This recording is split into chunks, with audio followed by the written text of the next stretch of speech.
do what you do. Being aware of habits, being aware of cultural conditionings, being aware of triggers, and how they operate in your life unchecked. And deciding how you wish to interact with them in a new way. That's the beauty of consciousness, is it says, wow, my pattern is to do X, Y, Z.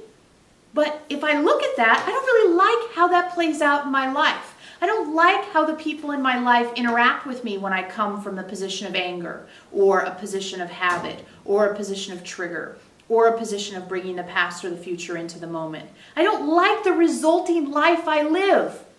It's a life full of suffering. It's a life full of less than satisfaction. It certainly is not a life that has any bliss, peace, serenity in it. All the joy and happy times are couched in waiting for the other shoe to drop. Therefore, when I look at my life with consciousness, I may not immediately become blissful. I may not immediately become peaceful. But I am aware of how I experience the world. And that awareness helps me to change the patterns that don't result in satisfaction to me. Don't result in bliss. Don't result in serenity. Don't result in peacefulness.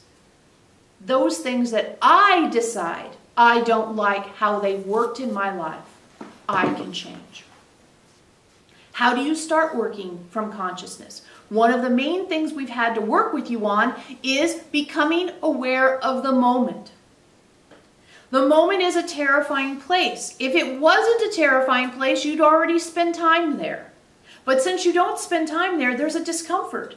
Fear, discomfort, terror, pick the word you like. The reality is you'd be in the moment if it was comfortable. But it's not. Why? Because in the moment is where reality is happening. And reality triggers the survival instinct. Oh God, if I'm really here, I'm going to have to really address what's happening. Instead, I'll be in the past or the future, constantly.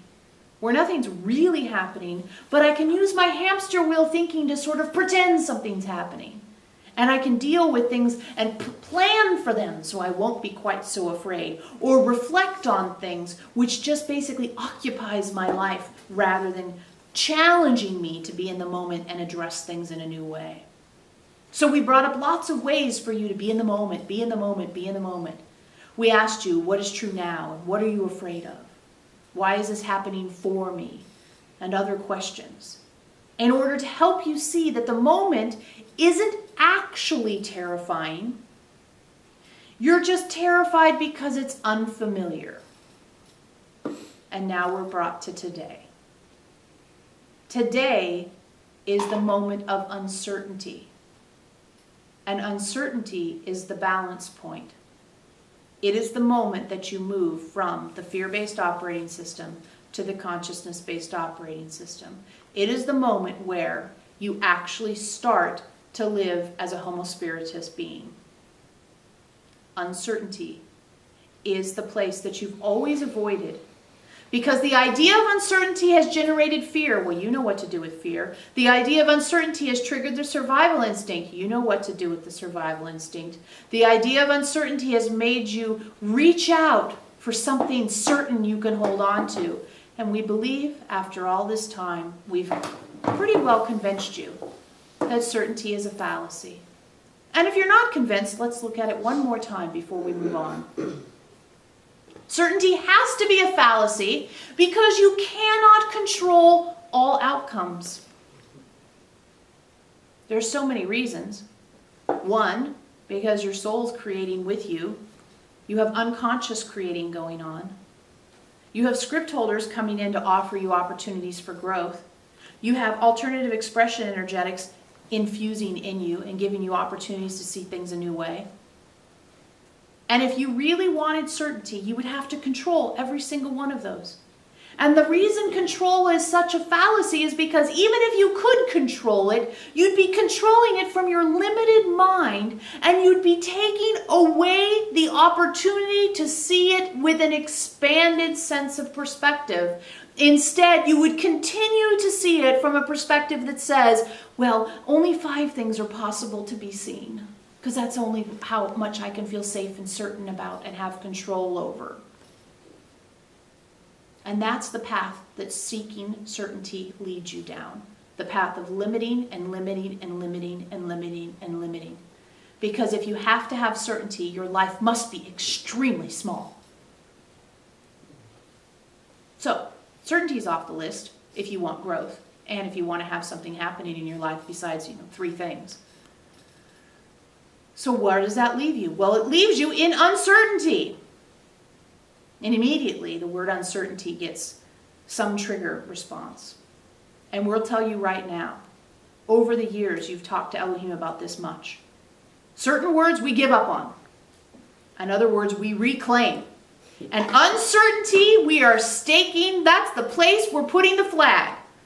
We reclaim uncertainty and we take it out of a fear-based operating system and we put it into the consciousness-based operating system because it is the place it all begins. Homo spiritus starts on uncertainty. You put both feet on uncertainty and you look toward consciousness for a life that includes serenity, bliss, and peace. And we will say it until we don't need to say it again. Uncertainty is the absolute place of all possibilities being present. That's what uncertainty means when we reclaim it. Uncertainty doesn't mean, oh, I'm uncertain, I don't know what to do. Uncertainty means, I don't know what's possible here, but I'm open to seeing what is.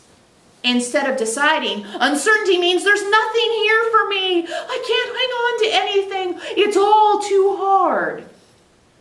What's hard is the resistance of the power of the moment. What's hard is to try to take your high vibrational nature and stretch it into the past and the future. That's the difficulty of uncertainty, is when you try to attend to uncertainty from the old paradigms, you will not feel good.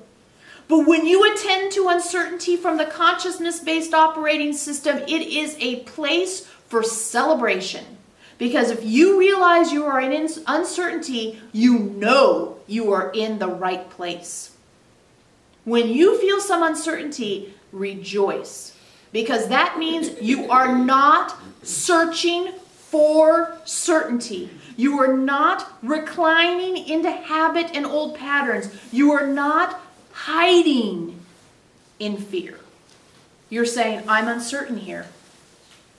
And then you sit in it. And when you sit in uncertainty in that way, what you are allowing to happen is an opening into experiencing all the color crayons, all the possibilities, what is true now, your soul's perspective. All of the things we've been telling you that are possible out of a position of uncertainty. And the most amazing thing we can tell you is this: you can be uncertain every moment of every day instead of being fearful every moment of every day.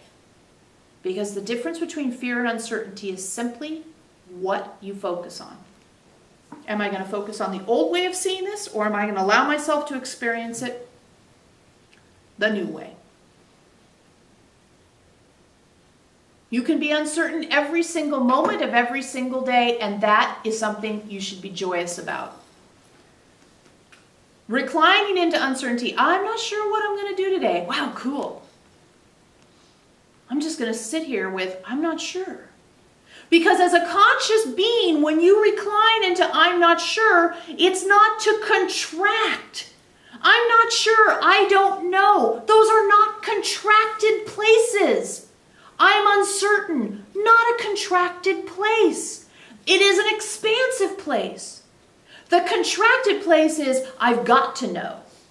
The expansive place is I don't know. And when you reclaim I don't know, when you reclaim uncertainty, when you reclaim what's possible, you allow yourself to open into your soul's perspective, flooding your life. You open into allowing the soul's perspective to flood your life when you reclaim I don't know, when you reclaim uncertainty.